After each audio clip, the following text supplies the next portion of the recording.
They are so good. I mean, this is the best women's team we've ever put on the ice. They're and they're young. These ladies are coming back. Mike Eruzione, of course, captain of the 1980 Olympic hockey team. How, Mike, is that 46 years ago? Hard to believe it's been that long. Although when I try to play, I realize it's been that Yes. long. No, it's just, always a special, part of your life. And at this time of year, especially Olympic Games, you kind of get to relive things again and remember what it was like 40-something years ago. And I think my teammates and I just take great pride in what we were part of and what we were able to do. And there's been a movie, now the Netflix special just recently came out. Our team just got the Congressional Gold Medal, which is an incredible honor. So it's the gift that keeps on giving, I guess, in some ways. Well, and you're the reason, right? Why don't you? I love it. I could quote you because, of course, I've interviewed you so many times about this. But why don't you tell us that puck comes off the boards? It's 10 minutes to go in the game. Yeah, Mark Pavlich made a great play, found me in the slot, and you shoot the puck and it goes in. And as we talked about earlier, I was a bridge painter in college, and I always said if I shot that puck 3 more inches to the left, I might still be painting bridges. But it went in exactly where it was supposed to go in, and it was a great moment for me, obviously for my teammates, and then what we found out later, a great moment for our country. We didn't know. We were in a little place in Lake Placid playing hockey, and no clue or idea that the world was watching the way they were. I was telling someone the other day, you got to remember there were only 3 TV stations. There was no Twitter, Facebook, there was no podcasts. It was nothing like that. So when we got out into the country and realized that this moment was bigger than it was pretty special for us. And it's like literally turned into the most iconic moment of the Olympics, at least for me. For sure. And did you ever think that iconic moment would take you here so many years later? No, you kind of just enjoy and embrace what happened. Life is strange. A lot of things happen for a lot of different reasons. And like I said, my teammates and I were a part of something, and whoever knew or thought it would become what it became. And, we didn't go to Lake Placid with the intentions of having it go 46 years later. We went there with, like all Olympic athletes, a hope and dream of winning a medal. And as it turned out, we won a gold medal. And it just took off, and it's 46 years later. It's not on the tip of people's tongues. But when you talk about sporting events and sporting moments, you talk about what we did. And, it's amazing over the years how many times people come up to me, depending on how old they are. I remember where I was when Kennedy was assassinated. I remember where I was when the Challenger blew up. I remember where I was on 9/11. And I remember where I was when we won. And I always go, I didn't know you were on the team. But that's what that moment was. You belong to their family. Yeah. That's what the Olympics does. Yes. A really cool thing, of course, basically, 24 years ago now, the entire team. I know you've lost, I believe, three of my teammates. Yeah, 3 teammates are gone out of the 20. But at the 2002 Olympics, and I was pushing for this. I was writing columns about this. I should take full credit. There's no way I can because Mitt Romney, among others, were making the decision. But there was the clamoring to get the entire team together to light the cauldron at the opening ceremony, and that is exactly what happened. That was incredible. One of the proudest moments in my life, and I've said this many times, and I'm old school in a lot of ways, but I've said other than being a police officer, a firefighter, or somebody in the military who protects and serves our country, there's no greater feeling than putting a USA jersey on. You're not playing for Boston or Chicago, you're not playing for a Super Bowl or a World Series, you're playing for your country and a hope of winning an Olympic medal.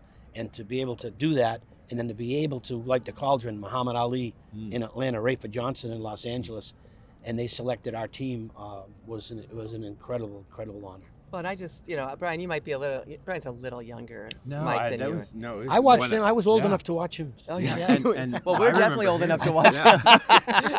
This kid's, we've got 5 or 6 years on this guy.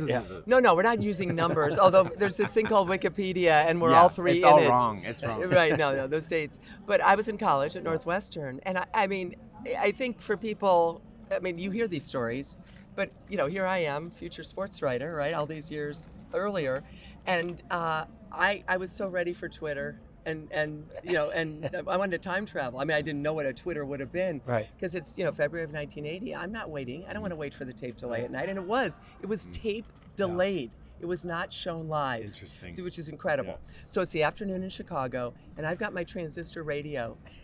And I'm in Evanston, Illinois, north of Chicago, on Lake Michigan, obviously in college, and I'm literally pointing the antenna towards Minneapolis, so I can get try to get a Minneapolis radio station. I'm thinking, that they might be carrying the game.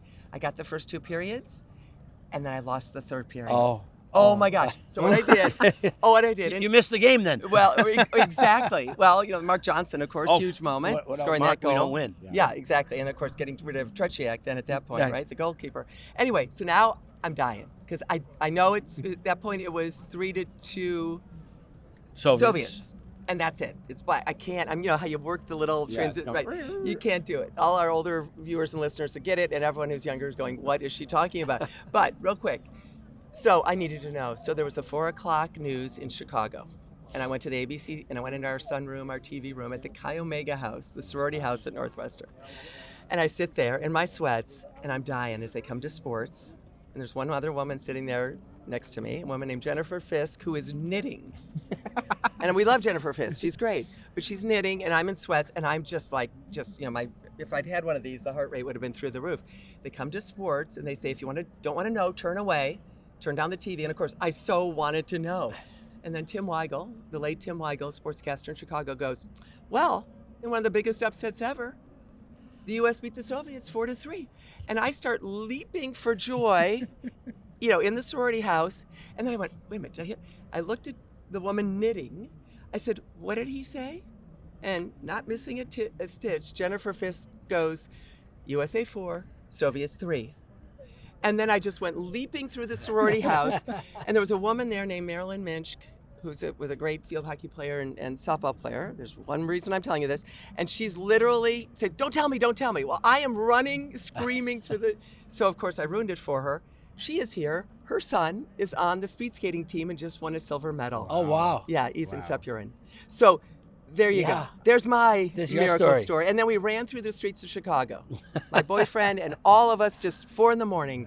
that night. That's how big a deal this was. Yeah. It was such a big deal, and I remember it. I was a little bit younger than you, but it is the most iconic moment for me in all of Olympic Did you run history. around and I jump did. around? I was jumping up and down, but okay, so do you remember everything about that medal ceremony? Is it ingrained in your brain like it'll never go away? Yeah, standing on the podium and see your flag being risen just a little higher at a very difficult time in our country. You go back, similar to what we're dealing with now, I think, in many ways, people not coming together, working together, but the whole building singing the Star Spangled Banner. And then obviously, I called my teammates up onto the podium, which was a great thing because one person shouldn't be up there. An individual athlete, I get it. And, since 1980, after our Olympic ceremony, they had a long platform where everybody stands equally, which is what they should do. Yeah. But I remember vividly standing there and just looking and hearing everybody singing the Star Spangled Banner was like, wow, this is awesome. And when your teammates rushed to, I'm getting chills. I Right? You just- remember We all that? fit. They rushed They all and you're like, I don't know if it hugging. fit now. Oh my God. I don't know if it would fit now. but we all America fit was then. crying. America was crying. Well, it was yeah. again. I think that's what the Olympic Games are, though. They're us. They represent us. They don't represent another country or another town or another city. They represent the United States, and I think our athletes feel that and sense that too. Well, the Soviets, it was the Cold War. Right. They're invading Afghanistan. Yep. At the time, obviously, President Jimmy Carter then decides to boycott the 1980 Olympics, which is obviously such a sad thing that happened then and now for those athletes, of course. But gas prices were through the roof. Yeah. I think we weren't yet old enough to be worried about interest rates, Right. but they were 20-some. That it was the real. I think Jimmy Carter called it a malaise, and you just shook us all up, and it was something. It's not the way. Right. It's the way we feel now, but it was even. But kind of it makes worse. you realize why we live in the greatest country in the world. Moments like that can happen and bring so much joy to so many people. It was hockey of all sports. It wasn't football or basketball, the sport that the United States is more known for. Yeah. So have it be a bunch of college hockey players who just showed great pride in representing our country, and then to have it happen the way it did was pretty amazing. It's still known as, the greatest sports upset Absolutely. ever. I know you said Yeah. it may have faded, but anytime there's a conversation, Yeah. or how about this? You must laugh sometimes when they call Miracle on Grass or Miracle on whatever. It's like, no. Everything's a miracle. No, There's only one. Not even On one. You know ice. how many calls I get over the years, like a high school state championship football game. Can you talk to the team before the game? We're going to watch the movie Miracle, and then we want you to call the locker room. And I do. I call them in. I do it all the time. But I'm not sure how many wins I've had of all the teams that I've spoken to. It's usually a team that's got no chance of winning. The coach says, "Oh, a speech from Mike is going to be a miracle." Sorry, it didn't work. So Well, watch the movie. You have the one, and Yeah. that's the important Yeah. thing. Yeah, exactly. You know, speaking of winning hockey, the U.S. women's hockey team Oh, won the my gold God. medal. Obviously, overtime, their third gold. Canada has 5 now. That is quite a rivalry. What did you think of the talk game? about sitting on pins and needles. You know, I've got to know some of the players on the team and spoken to the team a couple of times, and just, you know, they are so good. I mean, this is the best women's team we've ever put on the ice. They're and they're young. These ladies are coming back. You know, almost all of them will be back. But to have such a great year, to dominate Canada like they did throughout the year, and to have it come down to overtime, it would have been heartbreaking if they didn't win. I feel bad for the Canadian ladies. They're a great team. You know, they had a great game plan or whatever against the United States, and the USA just found a way to win. And I'm just so happy for them and for the sport of ice hockey for ladies. The growth of our women's game is incredible. We can talk about the men's at another point, but the growth of women's hockey, that game last night grew it even larger. You know how many 8, 9, 10-year-old little ladies were sitting at home watching that and saying, I want to be a hockey player. Yeah. And it's just a tribute to them and how hard they work to make it happen. So happy. And to think, you know, it was Nagano, and I remember when they announced, I think it was like 92 that they announced women's hockey. And some of my sports writer friends were laughing, like, women's hockey. And again, that's a long Right. time ago. Yeah. And these are people we love. There's nothing, these are good guys, but they just thought it sounded ridiculous. Yeah. Well, then it shows up in 98. And of course, that's that Olympic platform. I mean, you saw it. If you beat the Soviets, you did, you Right. played the Soviets in Madison Square Garden, lost to them, Right. a few weeks before the Olympics. Yeah.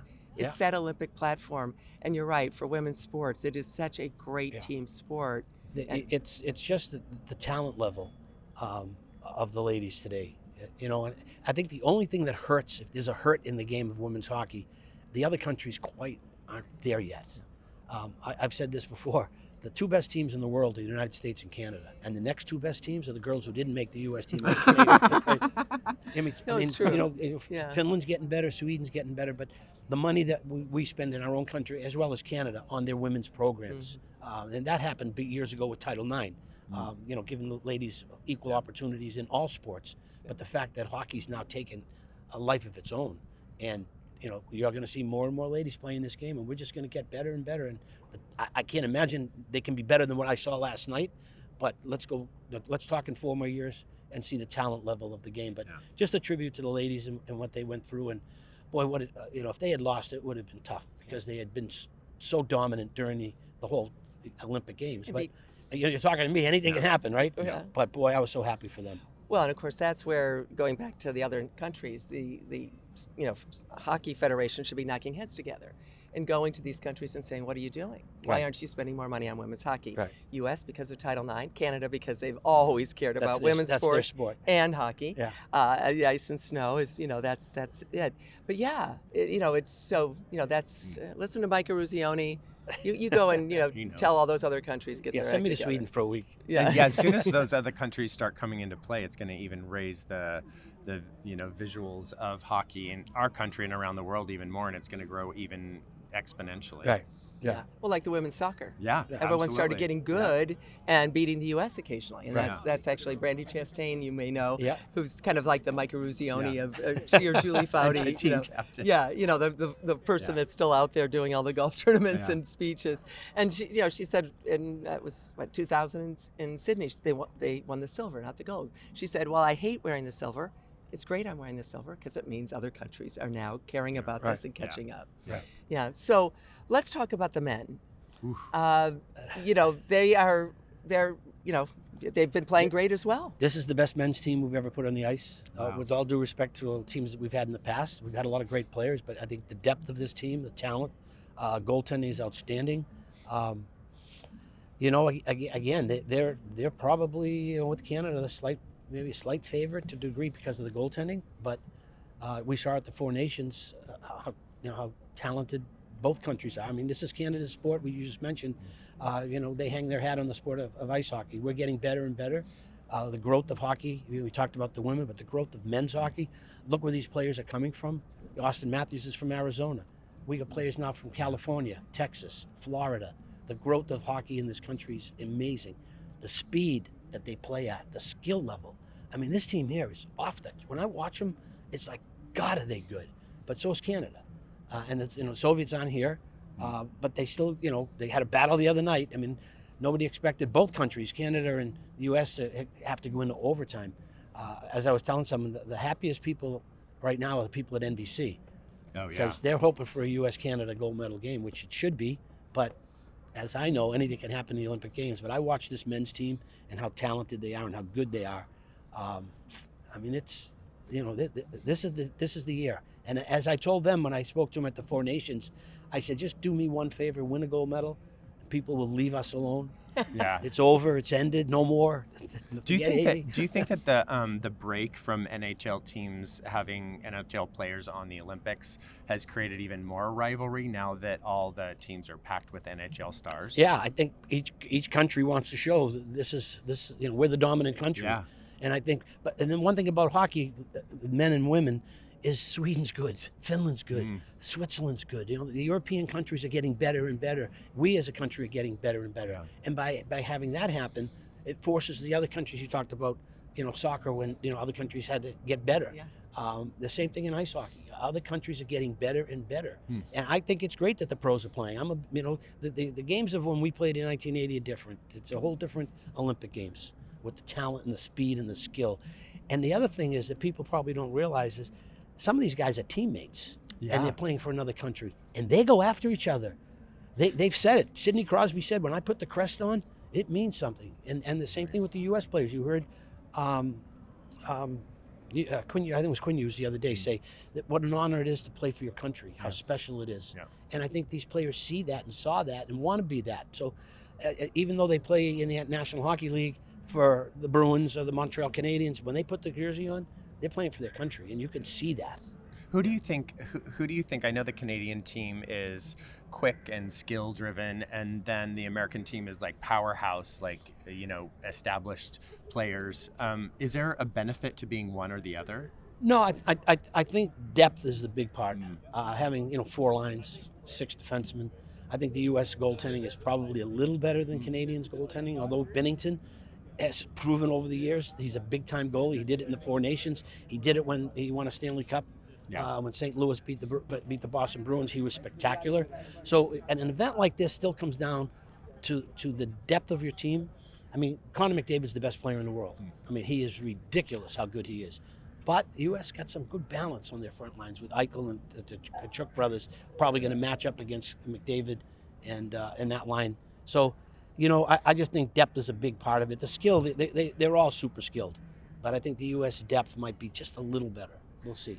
As we're talking to you, of course, it's Friday lunchtime. So we know that, we'll see what happens tonight and Sunday. What's your best guess? Overtime. Another overtime game. And some team against another team, right? Yeah, you got another game to worry about. Canada's got to beat Finland, and then the U.S. I think they play Slovakia, and they're at this point they're all good.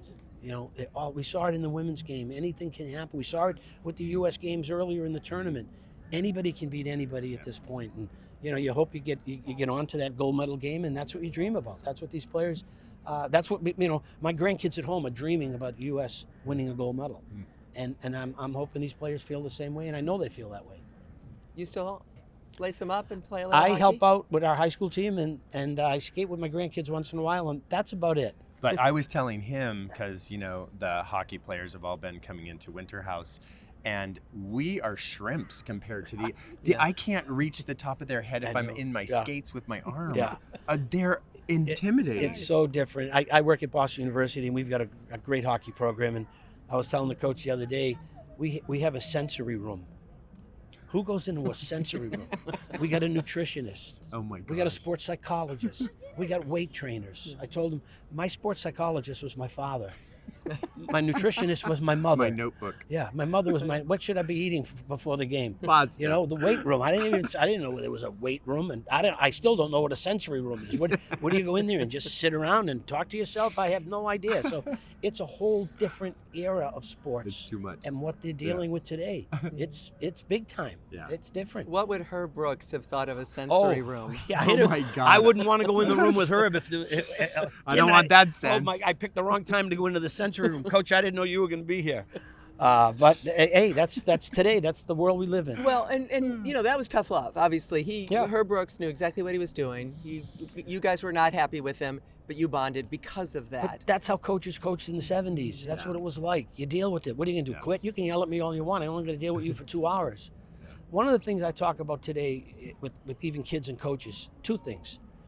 If you don't trust your coach, you're in trouble. And if you don't respect your coach, you're in trouble. We respected Herb and we trusted Herb. He's in charge. This is the way it's going to be. This is the way it's going to be. I want to be on this team. You can yell and scream all you want, but I trust you and I respect you. And those are values that Herb had. Yeah.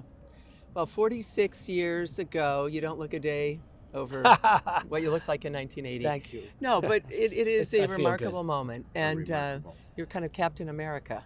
Anyone ever call And you will that? be forever. Yeah. Yeah, I don't know about that. I played with 19 pretty good teammates, so fortunate Yeah. to be on that team. Well, with, you were a with little team of older. leaders. You were a little older. Well, too, Buzzy right? Schneider and I were the oldest players at 25. Oh, 25. Average age of our team was 21 and a half, I think, 22. Now the average age of the American team is probably 27, 28 Sure, years old. So, Sure. Well, you were college kids. we, I mean, yeah, I mean, you yeah, weren't, Buzzy but- and I were out of college. Everybody else was in. You know, Neil Broughton hadn't even entered college yet. Yeah. He was just coming out of high school. Mike Ramsey was just coming out of high school. So, it was a different time, and yeah, I think you look back on it and realize how important your teammates were and how special my teammates were. We don't, you know, I've always said we don't win without Mark Johnson, but clearly we don't win without Kenny Morrow and, you know, Neil Broughton and the players that we played with. And that goalie, Jim Jimmy, Craig. Jimmy That was guy. so good. But we just came together at the right time, and you know, we didn't suck. It's not like we couldn't play. I mean, clearly we had some pretty good players on that team. Yeah. But we had that it factor. And the bond and the chemistry and the love that we had for each other was clear. And even 46 years later, when we were together, we were the most immature men you would ever want to be around. It's pretty comical. That's really. And he told me, being in Milan, that he had an opportunity to play in Italy after the Olympics. I had a nice offer to play pro hockey in Italy, and just decided it was time to move on and retire. It's not like today, here's $50 million. I think I'll play, you know. Right. Well, and that's what your speaking fee is, actually. Yeah, I $50 try to get million, that. right? Yes, Yeah. I'm working on that. That's for a half hour. I'm working on Not that. a whole hour. Right, and Yeah. if you want to play golf with Mike Eruzione, Yeah, that's it- even more money. Yeah, right, exactly. Yeah. No, it's And you got to buy the drinks. yeah, and you know, so many Americans really fell in love with that team. You mentioned now three are gone. Yeah. Right. Yeah, Bobby Suter, Mark Pavlich, and Mark Wells have moved on. Yeah, and And Herb. right. Yeah. Yeah, her back in 03. In fact, my Right. father died the same day. Oh, wow. Yeah, Oh. now my father had been ill, where of course Right. Herb, for people who don't know, was in a car accident. accident, Just yeah. beyond, you know, awful. But the bond, otherwise, I mean, you see each other, I assume, at Yeah, occasional we big have a events? fantasy camp we do in Lake Placid every year. I think this is the 10th or 11th year of a fantasy camp. So a bunch of guys get back for that. We have a golf tournament. The Herb Brooks Foundation has a golf tournament, so some guys get back for that. Mark Pavlich, his foundation has a charity golf outing, so some of us get back to that. It's hard to get everybody together. Yeah. Actually, when we're done with this, I'm going to meet up with Davey Christian, who's happened out here.